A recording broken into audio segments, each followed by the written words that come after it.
Court এইটা হচ্ছে তারিক রহমানকে বেকসুর খালাস আর গিয়াসুদ্দিন আল মামুনকে 7 বছর জেল এবং 40 কোটি টাকা জরিমানা। এই মামলাটা ছিল মানি লন্ডারিং।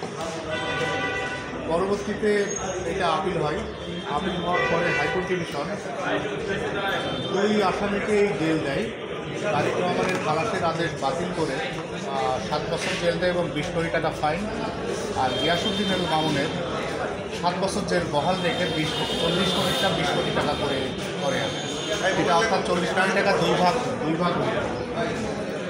তো তারপরে এখন হচ্ছে যে গিয়াসুদ্দিন আল মামুন 2007 সাল থেকে জেলে ছিল। জেল থেকে বেরোনোর পরে এখন ওইটার আপিল করেছে। এই আপিল হওয়ার পরে এখন অনারেবল অ্যাপিলেট ডিভিশন 3টা অর্ডার দিয়েছে। একটা লিভ গ্র্যান্ট করেছে, একটা হচ্ছে স্টে করেছে judgment and order of conviction and sentence, আর থার্ড হচ্ছে এই যে ডিলেটা ছিল 3049 দিন এইটাই ছিল। আর হচ্ছে মেনলি 5টা গ্রাউন্ডের উপরে ওনারা লিভ দিয়েছে। 1 নম্বর গ্রাউন্ড ছিল যে ইনিশিয়েশন নিয়ে প্রশ্ন, যে দুদক মামলা করতে পারে নাকি বাংলাদেশ ব্যাংক, এই একটা প্রশ্ন।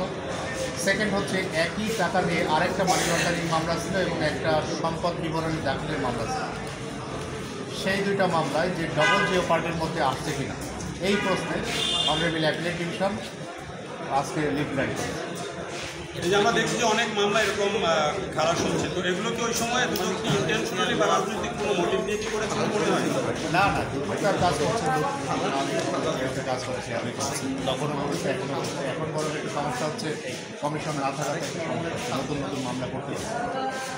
কমিশনের অনুমোদন ছাড়া তো মামলা হয় না, এই জন্য একটা প্রবলেম আছে।